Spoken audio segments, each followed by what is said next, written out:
Hello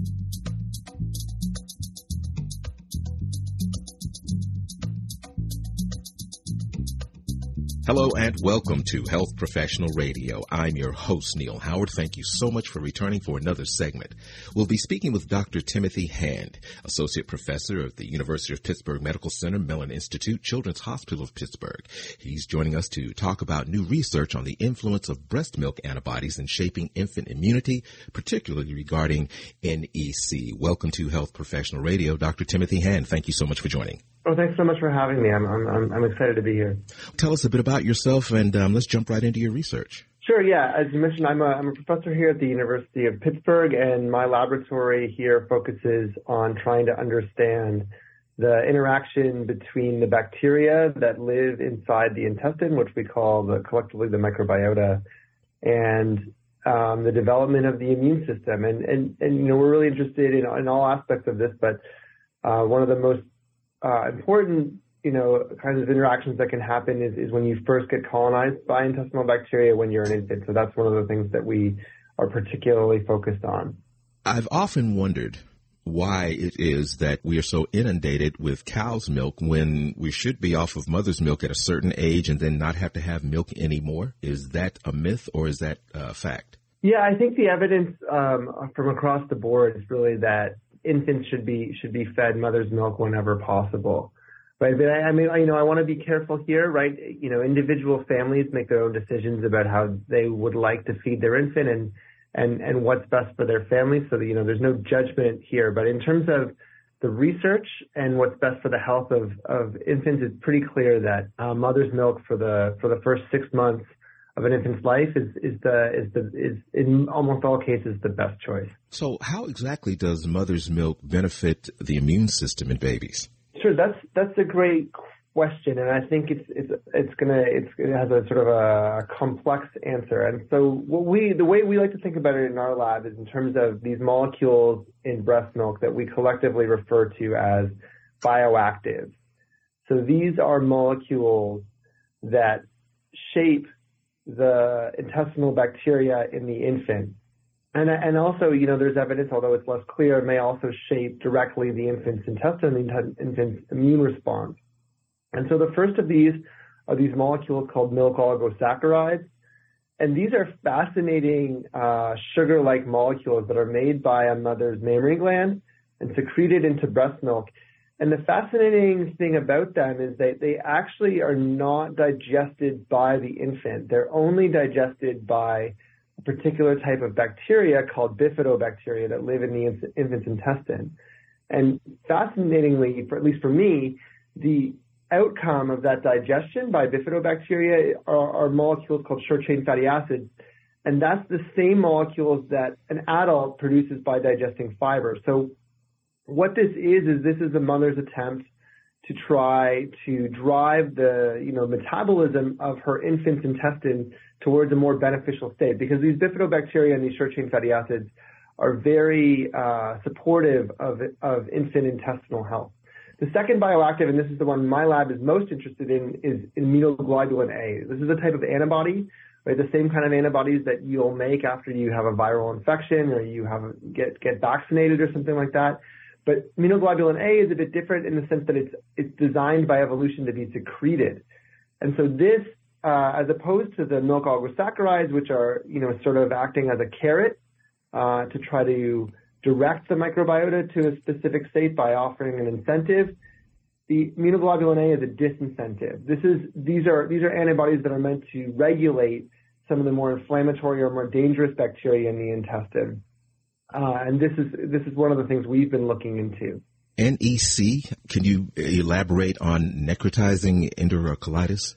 Right. So necrotizing enterocolitis is a horrendous disease that fortunately is quite rare. And the reason it's quite rare is that it really is only a problem for preterm infants, and then even within preterm infants is really only a significant problem for what we would call a very low birth weight infant. These are typically infants born between 24 and 33 weeks gestational age, and these are very small infants. And so what happens in these infants, and we don't quite understand fully how necrotizing enterocolitis works, But what we think is happening essentially is that these children are born in a stage where their intestine does not expect to have bacteria and food on it, right? These aren't intestines that evolution has designed to be digesting anything, right? And so when we ask them to do things like digest milk and to be colonized by bacteria, which happens just because they're out in the world, what can happen is that, their very delicate intestinal tissue, they can become damaged and then invaded by the bacteria in that space. That invasion, because of the sort of nature of this very young intestine, leads to a massive immune response, inflammatory immune response. And so essentially what we think happens is the immune system actually is essentially killing the intestine from within the infant. So this is something we really, really want to avoid, because if it gets too serious and antibiotics don't work in shutting down NEC or necrotizing enterocolitis, a surgeon will have to go in and remove a significant portion of the intestine, which can have enormous long-term repercussions for the infant if they survive the surgery. Tell us the significance of your findings and some of the key takeaways from this particular research. Sure. So where we started our current research was this idea. Again, you brought up NEC. So we knew that NEC for infants, preterm infants, that we could eliminate or avoid a lot of NEC by feeding infants maternal milk or mother's milk as part of their feed. So we knew that infants that were fed formula had a much higher likelihood of developing NEC, and that infants fed their mother's own milk were protected. What was interesting was not all mothers were protected, or not all infants, were protected that were fed milk. So that implied that there might be differences in the milk. And indeed, we showed that in an earlier paper that those differences seemed to focus on a dip or a loss of immunoglobulin A or antibody binding of bacteria in the infant's intestine. So what that implied to us was that maybe the antibodies in all different mothers' milk are different, in the sense that, the way antibodies work is that they're very specific to one given target, right? And so we know this because if you've been vaccinated against something like COVID-19, you have antibodies against COVID-19. But if you've never been vaccinated or infected with COVID-19, you don't have those antibodies. Well, the same thing is true of these immunoglobulin A antibodies that get into breast milk. Depending on the mother's life history, she will have different types of antibodies in her breast milk. But this really had never been looked at, and no one had really ever looked at whether it might be relevant to the bacteria that were found in a preterm infant's intestine. And what we discovered was two very interesting things. One is, and this comes as no surprise to most people who know even a little bit about the immune system, is that the antibodies in breast milk from different donors in our study were very different between different mothers, okay? So every mother has a very different life history, and so they all have distinct antibodies.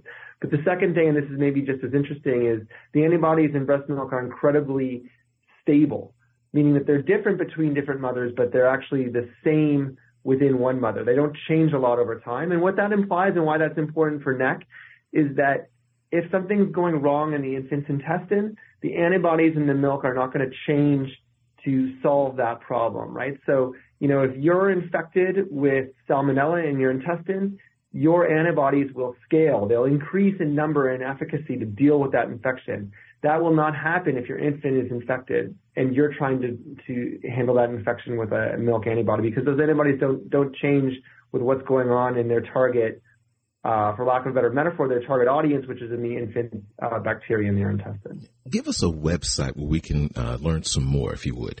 Sure. One of the great places you could go to take a look at some of our research on this topic is you could go to my website, thehandieslab.com. And also, I would point you to the March of Dimes website. This is a great resource for a lot of the information relevant to preterm infants and things like that. And also, you could visit the UPMC Children's website here in Pittsburgh. There's lots of great information there. Great. Thank you so much for joining us here on Health Professional Radio, Timothy. Thank you so much for your time. I really appreciate it. You've been listening to Health Professional Radio. I'm your host, Neil Howard, in conversation with Dr. Timothy Hand discussing the role of breast milk antibodies in shaping infant immunity. Audio copies of this program are available at healthprofessionalradio.com.au, also at Anchor, Spotify, and be sure and subscribe to our YouTube channel at youtube.com/Health Professional Radio.